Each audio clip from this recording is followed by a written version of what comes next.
She was a small-town girl with a smile a mile wide. She was a beautiful girl, and you could tell she was kind as soon as you met her. He was a big city transplant looking for a fresh start. He was a flashy guy. She was attracted to his swag, as we call it. Their chance meeting ignited a spark that burned in her heart like never before. She's seen him being in a relationship forever. She just felt like he was the one. But on a dark spring night, those dreams went up in smoke. She was extremely emotional. She was hysterical. Get out of my face! Yo, get out of my face! Just complete chaos and terror and blood everywhere. As police embark on a frenzied investigation, a terrifying picture of jealousy and abuse begins to emerge. She didn't make it seem like she was in any kind of danger, but she had no control over anything. Oh my God!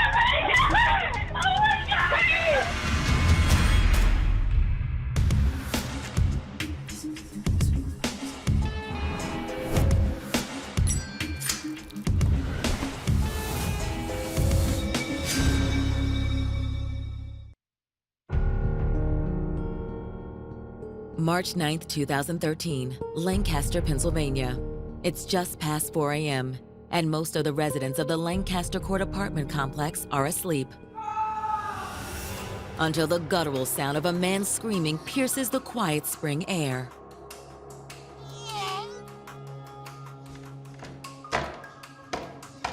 As concerned neighbors flood into the hallway, they're confronted with a frightening sight.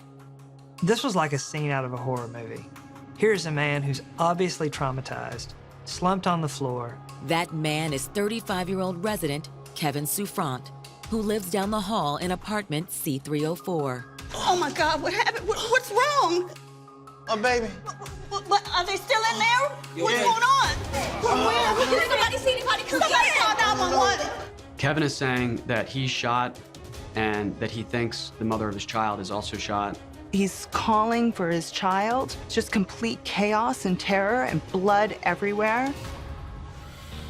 Within minutes, Lancaster police arrive at the scene. You called 911. I did. What happened? He's been shot. Fortunately, Kevin's son is okay, but the same can't be said for the mother of their young child, 21-year-old Shadae Taylor-Brooks. She was laying right in front of a couch with obvious gunshot wounds and other trauma to her body, and it was apparent to the police that she was deceased. An incident like this is extremely tragic. You have a child that now is going to grow up without a mother. As for Kevin, he's hanging on for dear life. He's shot in the hand, he's shot in the abdomen. His injuries were very serious. They were potentially fatal. The police assisted EMS in carrying Kevin out of the apartment, down 3 flights of stairs, and into an ambulance. As paramedics rush Kevin to a nearby hospital, Lancaster police wonder who was behind this multiple victim shooting that left a young mother dead. This is supposed to be a peaceful place. This isn't a place where people get murdered.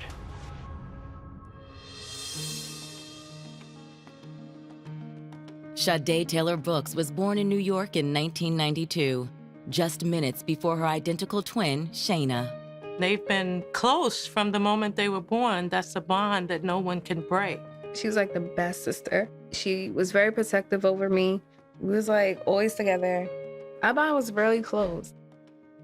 You don't see a lot of family members as close as them two were. You always seen them together. Once you say one name, you have to say the other. Once you see one, you see the other. That's just how it was with them two. My understanding is that Shadae was born 7 minutes before Shayna, and as kids growing up, they went by the nicknames of Shay 1 and Shay 2. But as the girls entered grade school, their mother, Crystal, began to fear for their safety. Where we were living, it was a lot of gang activity going on in New York. I mean, gang activities from kids 8 and 9 years old in gangs. In 1999, Crystal made a change that would forever alter her family's life. She traded in the hustle and bustle of the Big Apple for the tranquility of South Central Pennsylvania. We moved from New York City and Far Rockaway to Lancaster, Pennsylvania. Lancaster County has a reputation for being Amish country, a rather safe place. Growing up here in Lancaster is very different than New York. It was more quiet. Town's very small, so we knew a lot of people. It was great. As Crystal's twin girls became teenagers, boys began to take notice of them, especially Shadae. There were a lot of boys in the school that were really attracted to her. She was a beautiful girl. Among her suitors was a young man named Marlon Edwards. Shadae and Marlon began dating in the summer of 2005. It didn't take long for their youthful passions to land them in a heap of trouble. They had an encounter and she found out she was pregnant. She had a son by Marlon. To Shadae, being a mom came naturally. For Marlon, being a dad didn't come quite so easily. Their problem was Marlon couldn't keep time. If he said I was coming at 3 o'clock, you might see him at 6 o'clock. So that caused problems with them, and that caused them to split. With the help of her family, Shadae raised her baby boy and put her nose to the books. After graduating high school, Shadae knew exactly what she wanted to do. She really wanted to be a registered nurse and really take care of people. That's the kind of personality she had. She's a caring person. She loves helping people. So that was one of the reasons why she went for it. She was working as a certified nurse's assistant at a Golden Living Center here in Lancaster. She worked there and she loved it. In 2010, Shadae took a trip back to her childhood home of Far Rockaway in New York City. She didn't know it at the time, but it was a trip that would change her life forever. It was at a neighborhood party that Shadae spied a dashing 32-year-old stranger named Kevin Souffrant. Kevin happened to be at a party that she was at with some of her cousins, and someone introduced her to Kevin, and they started talking. What's going on? I'm Shadae. Nice to meet you. I'm Kevin. Nice to meet you. As the night wore on, it wasn't long before Shadae began to fall under Kevin's spell. He was a flashy guy. He dressed in all the latest clothes. He drove a nice car. He was well over 6 foot. He was in reasonably good shape. There was a lot of bravado associated with his personality. People would refer to him as being outgoing. Lancaster? What's out there about I Amish get them. cows? I get. That's it. A lot of people say that. Well, maybe one day you'll take me. Yeah. She was attracted to his swag, as we call it. He's very outspoken, and he likes to be center of attention, and she liked him. Exchanging numbers that night, Kevin was soon making the 170-mile drive to Lancaster on a regular basis. They really was happy with each other. She's seen them being together forever. He came down to visit a couple of times. Then the next thing I know, he was moving from New York to Lancaster. Not long after Kevin made the move to Lancaster, Shadae announced some other big news. We found out November of 2011 that she was pregnant with my grandson. On August 13th, 2012, Shadae gave birth to a beautiful baby boy named Adam. She was happy. She loved her baby. But less than 7 months later, in the early morning hours of March 9th, 2013, a dark shadow fell over Shadae and Kevin's lives. When the police arrived at the apartment complex, they found Kevin Souffrant there on the right side on the floor. He had apparent gunshot wounds. Shadae was found deceased. Okay, so somebody came in the house, shot her, shot him. He's got blood all over him and there's blood in the house. As the horror of what happened sinks in for Shadae's family and friends, detectives ramp up their hunt to track down her killer. All theories and all possibilities are considered early on in an investigation. There's so many components to this story. It could go so many different ways. We had to get justice for Shadae.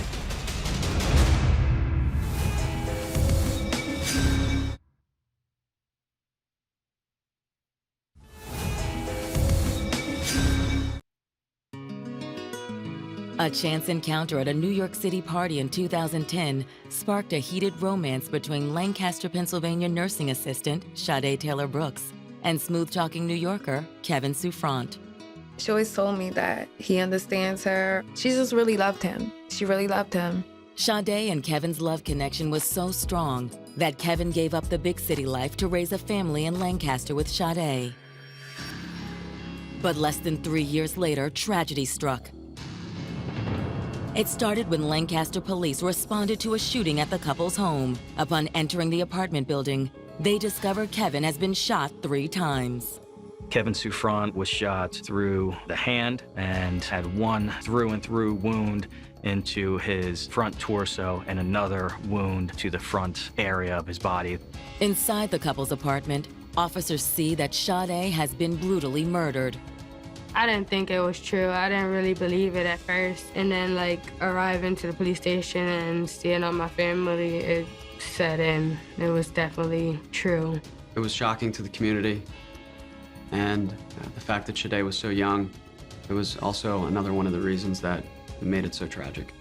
I started screaming hysterically. I can't believe it.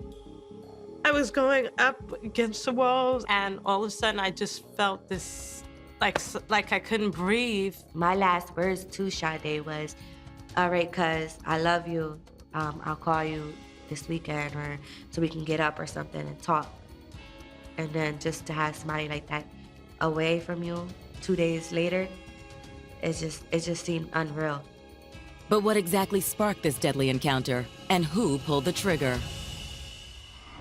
With Kevin now fighting for his life at a nearby hospital, it's up to detectives to try and make sense of the brutal scene. What we got here? We got a call. There was a gentleman out here bleeding in the hallway. When we got here, we observed that he'd been shot in the torso. Judging from the injuries sustained by both Kevin and Shadae, it's possible they are the victims of a robbery gone wrong. We're coming into the scene. Right away, you see there's blood everywhere. You see that shots have been fired. There is the possibility there was a home invasion.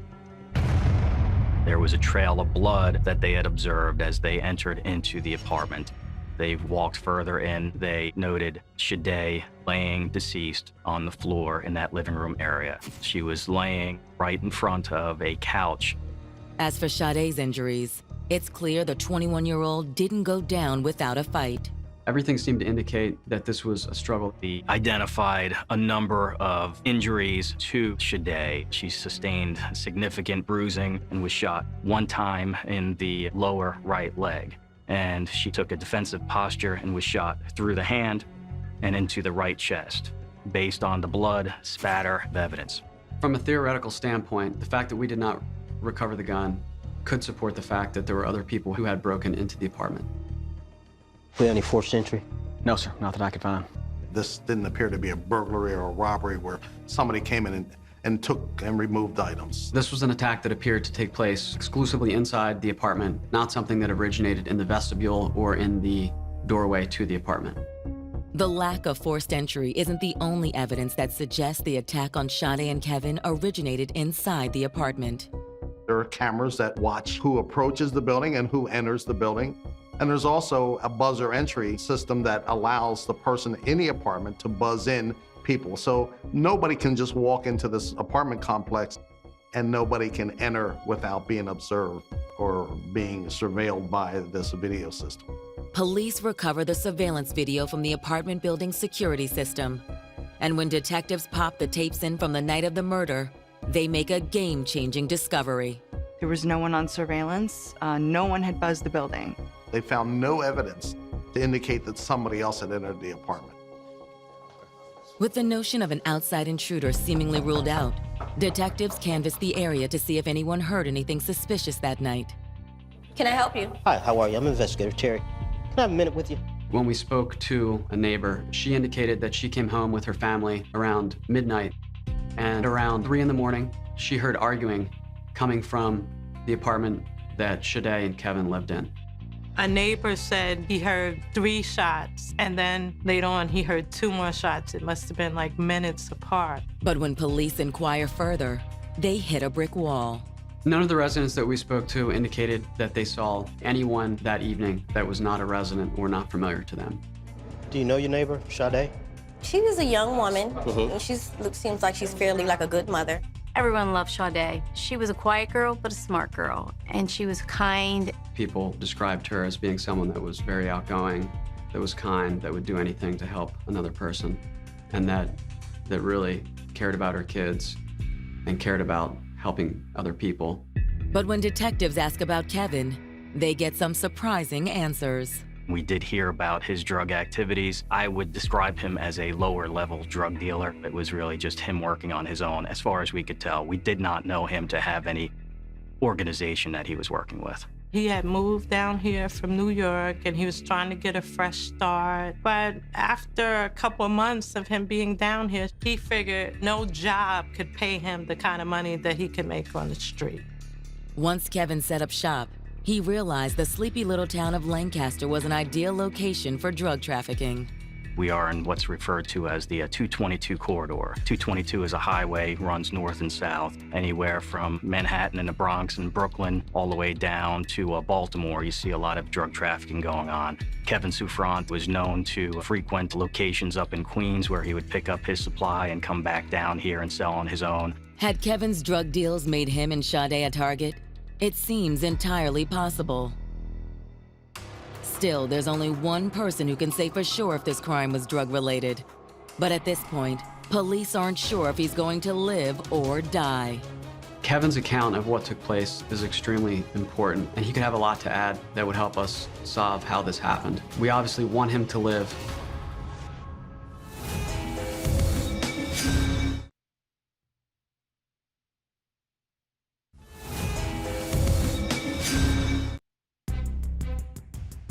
Police in Lancaster, Pennsylvania are working overtime to solve the murder of 21-year-old Shadae Taylor-Brooks and the near-fatal shooting of her boyfriend, Kevin Souffrant. I was just like shocked and outraged that someone would take Shadae's life. She was one of our star students. Very hardworking and very intent on becoming successful. As Kevin fights for his life, detectives have just uncovered a piece of information that might explain the motive behind the attack. Turns out, Kevin was involved in selling illegal drugs. It does strike people as odd because most people come here to see the tranquil lifestyle of the Amish community, the Mennonite community. And then you have this other element, this criminal element that comes here seeking fortune through illicit drug sales. And an individual like Kevin Souffrant who moves into Lancaster, it's not unusual that they see this as an area where they can tap into the local drug market and think they can make some profits. In order to confirm their theory, detectives will need to speak to Kevin, who's in critical condition at a nearby hospital. Kevin had one or more successful surgeries. He is shot on the right wrist. He was also shot in the upper part of the chest. He was also shot in the lower abdomen near his belly button. But he was comfortable enough, according to him, and he was willing to speak to us. Kevin, we're detectives. We're here to ask you some questions about what happened. Can you tell us what happened? Setting aside the fact that Kevin may have been engaged in criminal activity, investigators question him about the events leading up to the shooting and whether they were drug-related or not. He indicated that he was in the apartment with Shadae, with her twin sister Shayna, and with their friend. Star, Shayna, and Shadae, they was all in the house. I guess Shayna was watching a movie, and they was all just sitting there talking. And they left because it was getting late. He said that after they left, Shadae went back into the bedroom and went to sleep. He indicated that he was out in the living room and that he heard the buzzer, which would indicate that somebody was at the front of the apartment building. He said that he did buzz somebody into the apartment. That's when all hell broke loose. Yo, what's this all about? Shut up! Shut up! What's this about, man? When they came in, they were armed with firearms, and a struggle ensued. He said he realized that Shadae had come out from the back bedroom where she was sleeping, and that she was somehow wrapped up in this wrestling match that was going on. Kevin says that in all of the confusion, shots were fired. Kevin says that there's a dog pile with the four of them, and that at one point in time, he sees the gun and he's able to grab the gun from the intruders. At that point in time, the gun's in his left hand and the gun just went off. He said after the gun went off, he felt a pain in his right wrist and he gave up. After he gave up, he heard a couple more shots, and that was the last he knew. Does this have anything to do with drugs? Has nothing to do with drugs. Do you know who these guys were? Her ex-boyfriend. Souffrant was vague, but gave enough detail that the police were able to learn that the individual responsible for coming in there was an individual Shadae had a prior relationship with. But why is Kevin so reluctant to name names? To find out who Kevin is alluding to, detectives turn to Shadae's friends and family. It isn't long before they get a potential suspect's name, Willie Gardner. Willie was a junior high school boyfriend, and they always remained close. They've been friends since 6th grade. I met him first at a water fountain. And then, I think it was like 10 minutes later, I leave, I go back to class, and then my sister goes to that same water fountain. And he thought it was me. Again, coming back to flirt with him or something. But it was my twin. Willie and Shadae had this on and off relationship for years. A relationship that family and friends say was in full swing just before Shadae met Kevin. Willie and my sister never stopped talking until she got with Kevin. Because around the time when my sister first started dating Kevin, my sister was pregnant by Willie. Shay was supposed to be having Willie's baby, and he didn't want her to have the baby, so he paid for her to get an abortion. But even after the abortion, Shadae and Willie remained close. In light of Shadae and Willie's long history together, detectives can't help but wonder if jealousy and not drugs had triggered the shooting. They've been talking to each other since like the 6th grade. So since then, it's like been on and off, on and off. Is it possible that a jealous Willie is responsible for Shadae's death? This theory gains traction when detectives receive Shadae's autopsy results. This was not a quick and easy death for Shadae. She was beaten, she was sexually assaulted, she was shot, and she was strangled. She had her clothing on, but her pants and her underwear had been rolled down. The cause of death here was determined to be strangulation. They said she had so many bruises on her body, they couldn't count them all. The brutal and personal nature of the attack isn't lost on investigators. The victim has signs of a sexual assault and is then killed by strangulation, also had been shot. When you look at this situation, it's obviously a crime of passion. It seems investigators may have zeroed in on the crime's perpetrator. But just as they are about to throw the book at Willie Gardner, new information comes to light. Information that threatens to blow the lid off the case and alter everything police think they know about their victim.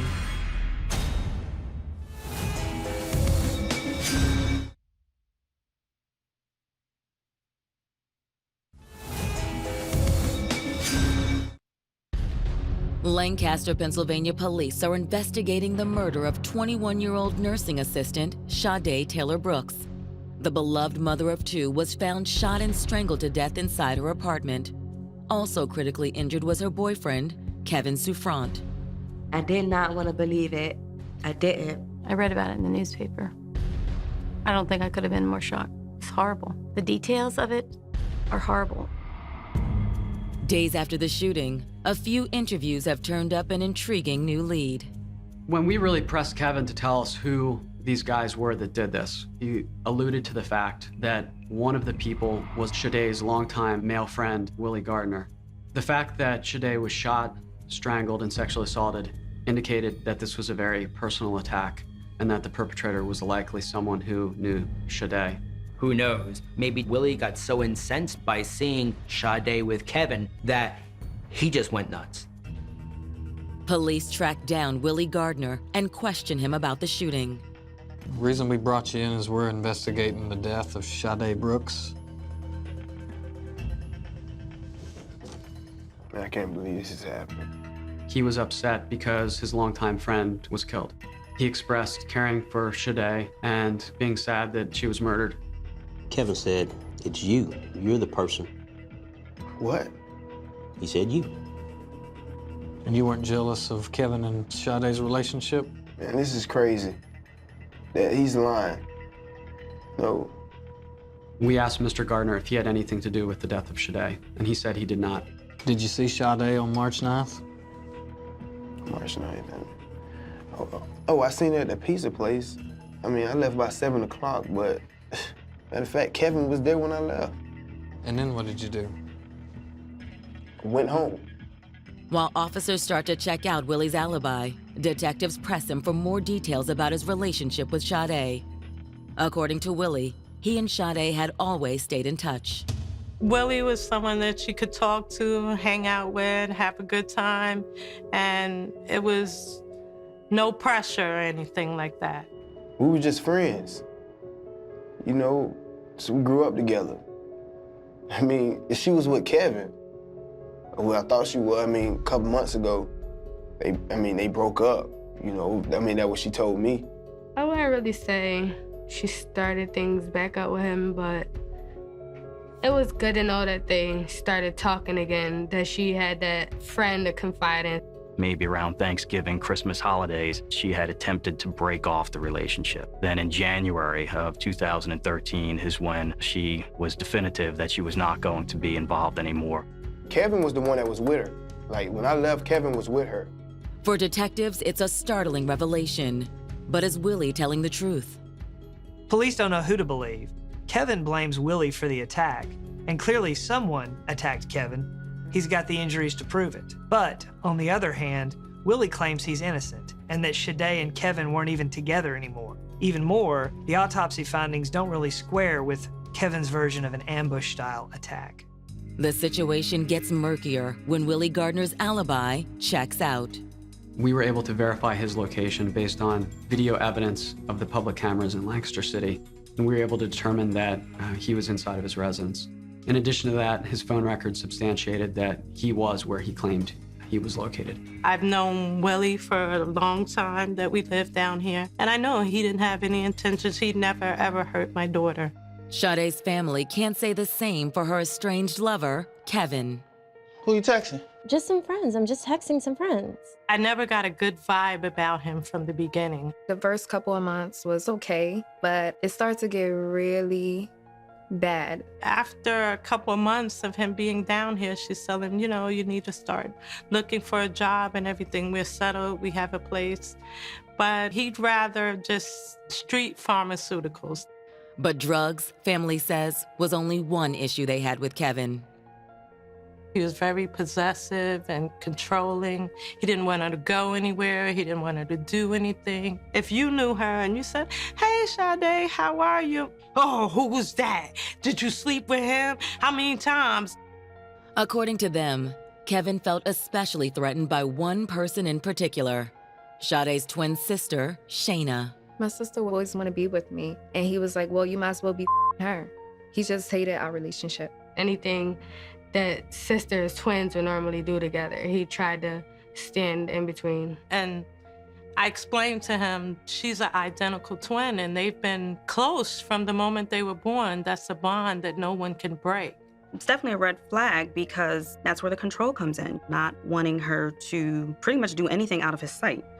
Cutting her off from her family and her loved ones, then basically she's only depending on him for her survival. He had a tracking app on my sister's phone, so anywhere she went, he'll know where she's at. Anything she did on her phone, it'll go to his phone. He could see it. Family members that we interviewed said that Kevin was physically abusive to Shadae. They said he stalked her. The family had concerns for Shade's safety. There was times they got in fights just because he wouldn't take her to work. She was like, they called me in to work and I need to be there. And you have a car and you can't take me. At the last minute, you'll say no. He was trying to make her lose her job, basically. So she would just be sitting home and depending on him. Those close to Shadae say they're amazed the strong, independent woman put up with it. Her twin and I have told her on multiple occasions, you can do better than him. You've been with better. You deserve better. She was having trouble seeing it. She laughed when I asked her about this guy and why was she hanging around this guy, and that she could do better for herself in life. And she said she knew she could do better, but that she really liked him. Despite the violence, every time Shadae came close to breaking things off with Kevin, he'd managed to convince her to stay. Hey, I want to say I'm sorry. He was a really good talker to her. You know, she'll say she's done. He'll come around, whisper something in her ear, and she's right back over there. I don't want you talking to nobody else because I love you. Maybe that was the situation. Even wishful thinking that, mysteriously, that the relationship will work out, that maybe the love is stronger than the problems. Friends and family say that finally, after 2 years of abuse, Shadae found the courage to break up with Kevin for good. But Kevin refused to go down without a fight. He would just keep calling her phone. He might even drop by and see what she's doing, if she's going to meet up with somebody. That's what all of this domestic violence is about, power and control.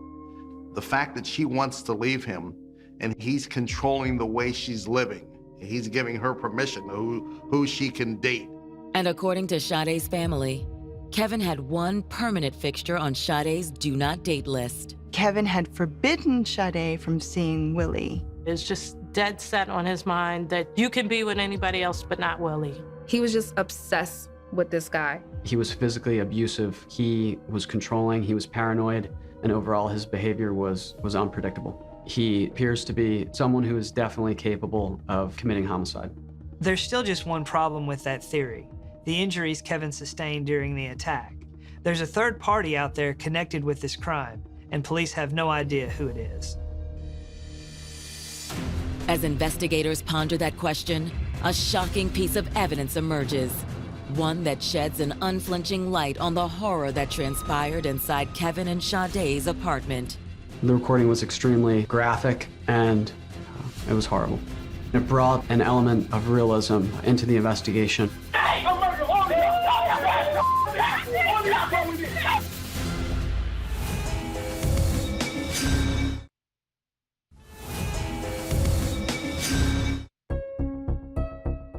Police in Lancaster, Pennsylvania have just uncovered some troubling information in the brutal death of 21-year-old Shadae Taylor-Brooks. According to friends and family, Shade's relationship with Kevin Souffrant was no picture-perfect partnership. In fact, it sounded like more of a nightmare. Well, Kevin was a jealous, rageful, possessive monster. It's like he had two faces on. When we first met him, it was this nice guy, but it could go from comfortable to dangerous in a matter of seconds. This continued even after they had broken up. Kevin was trying to keep Shadae from spending time with her childhood sweetheart, Willie. Kevin despised Willie Gardner. Willie was the reason his home was being destroyed, why my daughter wouldn't give him a second chance or try to work things out. Everything he said about him was negative. He would follow him. He would know where he was at all times almost. He knew where his dad lived. He knew where Willie's mom lived. He knew where Willie would hang out. For Kevin, the attack was a golden opportunity. Pinning it on Willie allows him to eliminate a sworn enemy. At least that's the theory. And Shade's family explains Kevin wasn't just manipulating the facts of the attack that killed Shadae. He was the one who pulled the trigger. And his most recent spate of violence, just 1 month earlier, proved it. He shot Willie's car up. Willie was driving down the street one day and Kevin shot at him and actually hit him in the hand. Kevin comes in the house. He tells my sister that he just shot her ex-boyfriend. And he told her if she goes back to him or if he catch her with him, he'll kill both of them. A few days later, Shadae told Willie her ex-boyfriend had his sights set on him. I guess she actually told him it was her baby dad who shot at his car. Though Kevin was never charged, his violent behavior continued. Shade's sister Shayna tells detectives that on the night of the murder, Kevin once again turned his rage toward Shadae, this time in front of her and her friend, Star. I am so happy you are getting out tonight. Girl, I need to get out. Yes, definitely. It's about time. I know, it's been so long. Shayna indicated that she was at the apartment to babysit so that Shadae and her friend could go out to the pizza shop. You expected somebody? No. My sister and my friend Star decide to go out. She's doing her makeup, she's getting dressed, and Kevin shows up. What are you doing here? What do you mean what I'm doing here? What are you doing here? Where y'all going? None of your business. You going to see Willie? I don't even talk to Willie. Don't lie to me. Yelling. I'm not doing this. Here. You okay? At the apartment, I was there, I was babysitting. They're leaving to go to the car, my sister and Star, and he follows them. Shayna tells investigators Kevin followed Shadae and her friend all the way to the pizza place. Here he comes. Where the two ladies planned to have dinner alone. What are you doing here? What you mean what I'm doing What here? are you looking for?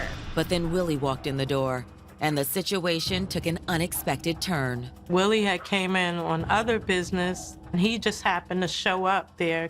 Kevin's thinking that maybe, like, Willie may have contacted Shadae and, like, They started like planning on how they could retaliate against him. Just like crazy thoughts, him putting together things. That's when everything went crazy from there. Kevin goes to my sister and he tells her, let's go now. And he had his gun on him. Get off of her, Kevin. So they left and they came back to the apartment. Back at the apartment, Shayna says Shadae and Kevin continued their heated argument. My sister and Kevin, they're arguing out in the hallway. You're gonna just hear them. They're getting louder and louder and louder. I took my phone out and I had it on record. We had a recording from Shayna. A lot of credit needs to go to Shayna for having the foresight to be able to make this recording. I'm never gonna forget what that recording sounded like.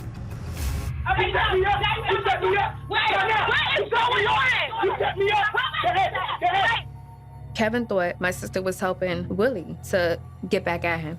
At that point in time, rage set in and he blacked out and he did what he felt he needed to do. My friend Star asked him to lower his voice, and that's when his anger turned towards me and Star. Star started getting angry and they're cursing at each other, and that's when all hell broke loose. I'm not playing with y'all, man. I'm not playing with y'all. This is not a team to me. My life is not a joke, you laugh. Yo, get out of my face. Yo, get out of my face. I was terrified. I was so terrified, and he pulls out the gun. He's talking about he's gonna kill everybody, and he waves the gun at us, and we had no choice but to leave. He told us that if we call the cops, if he heard cop sirens, he's gonna kill my sister. And I had a feeling he was telling the truth. I had a feeling maybe everything will blow over in the morning or something. Everything would be okay if he didn't hear the sirens.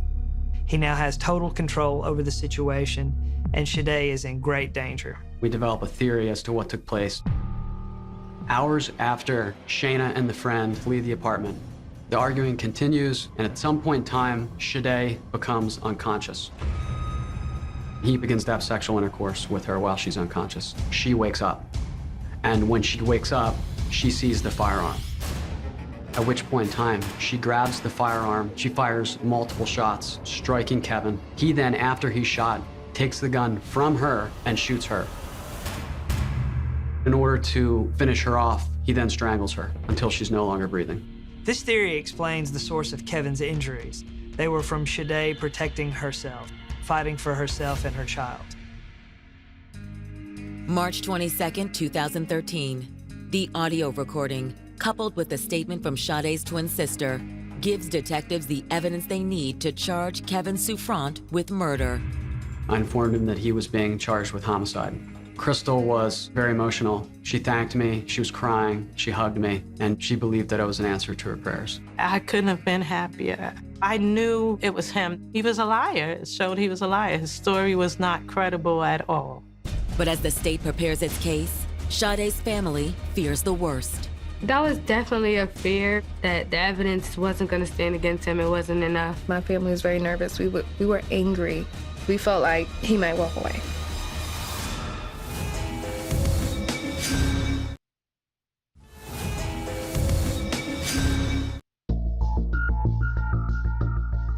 On May 6, 2014, more than a year after 21-year-old mother of two, Shadae Taylor-Brooks, was found shot and strangled to death, the man charged with the crime, her ex-boyfriend Kevin Souffrant, is led into a Lancaster, Pennsylvania courtroom to stand trial. He was denying it, saying that somebody else had shot her and him, and I was outraged. I really planned to go to the trial and just look him in the eyes and just spew how much hate I had for him. And while friends and family clamor for justice, so too do prosecutors. In their opening arguments, prosecutors detail Kevin's violent behavior in the months leading up to the murder, as well as his jealousy of Shade's ex-boyfriend, Willie Gardner. Initially, she thinks that he's Prince Charming, and then it turns into a situation where the abuse just continues to grow. This was sparked by insecurity, immaturity, and a lack of social control by Kevin. He exerted power and control over Shadae in an abusive way, a woman that he claimed to love. He was just paranoid and delusional. He had it in his mind that Willie was out to get him. In his mind, she had all these people plotting against him. Prosecutors assert that this bizarre chain of events culminated in a showdown at Shade's apartment. The victim's twin sister, Shayna, and the victim's best friend, Star, had been at the apartment and had witnessed Souffrant's angry tirade and the threats that he had made to shoot everybody. Prosecutors claim Shayna and Star feared for their safety and the safety of Shade's infant son. They fled the apartment, hoping it would defuse the situation. But in reality, it gave Kevin Souffrant the opportunity to exact his revenge. We were able to establish that she was positioned on that couch and that Kevin Souffrant had attempted to sexually assault her. It's not about the sex, it's about the control and the power, and you're exerting your will over people. But prosecutors argue that Shadae had finally had enough and wasn't going down without a fight. At that time, the defendant, we knew, had a firearm. Shadae grabbed the firearm. She was going to defend herself. She was not just going to stand around and let him hit on her. Even if it meant pulling a weapon to defend herself, she would. He had assaulted her, and she was able to shoot him 3 times. Unfortunately, her efforts were not sufficient in that he was able to get that firearm and to use it against her, and to then also beat and strangle her to death. When Shadae was found, she had been beaten, strangled, assaulted. Her pants and panties were pulled down. Kevin made sure that even in the end, she was completely degraded. If he couldn't have her, nobody was gonna have her. As evidence of Kevin's violence, prosecutors play the audio Shade's sister recorded just hours before her death.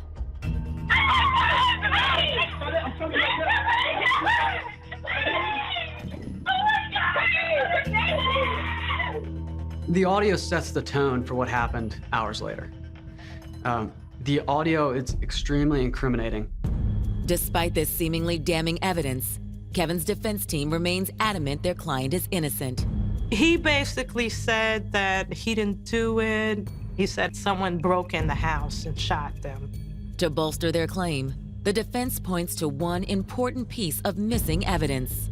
The one key piece of evidence that was missing was the murder weapon, the gun. He was friends with neighbors in there who had drug problems, and they would do anything for him. If he gave them drugs and money, they would make things disappear for him. And I'm sure that they did. Capital murder cases, producing the murder weapon is huge. If the state can't produce the murder weapon, juries will be more hesitant to convict. So this was a big plus for Kevin's defense. That's when prosecutors play their trump card. Each bullet fired from a gun is unique to that gun because there's certain impressions that are left on the projectile as it travels down through the barrel of the gun. Once we recovered the slugs from inside Shade's apartment, we sent those away to the lab. It turns out the bullets matched those used in the shooting of Willie Gardner, 1 month prior to Shade's death. The shooting of Mr. Gardner occurred in the beginning of February. When they made a comparison, a ballistics expert at the state police lab was able to say that they were fired from the same gun. We could prove beyond a doubt that he was the one who possessed the gun, both at the time Willie was shot and at the time that Shadae was shot and killed. And with that bombshell evidence, the state rests its case. On May 9th, 2014, the jury returns with a verdict. They came back with a first-degree murder conviction very quickly. He got life plus 22 years. Without the chance of parole, nope, he's not coming home. I could have ran over and kissed the judge, everyone on the jury. I was a happy, happy person that day. Shade's friends and family are glad that her killer was brought to justice. But her death has left a hole in their hearts that will never be filled. I'm still sad because she's not here. My sister was a great person. She loved family. She just had such a great sense of humor, personality. There was just absolutely no sense to her being killed and leaving those 2 babies without a mom. It was just horrible. Even today, Shade's story remains a cautionary tale for anyone who finds themselves in an abusive relationship. Victims of domestic violence have to have the courage to take the initial step and to seek help. Once they do that, there's a very good system in place to protect victims and to ultimately help them end that relationship of abuse. Abuse is never okay. If you or someone you love is in an abusive relationship, there is help available. Call the Domestic Violence Hotline at 1-800-799-SAFE.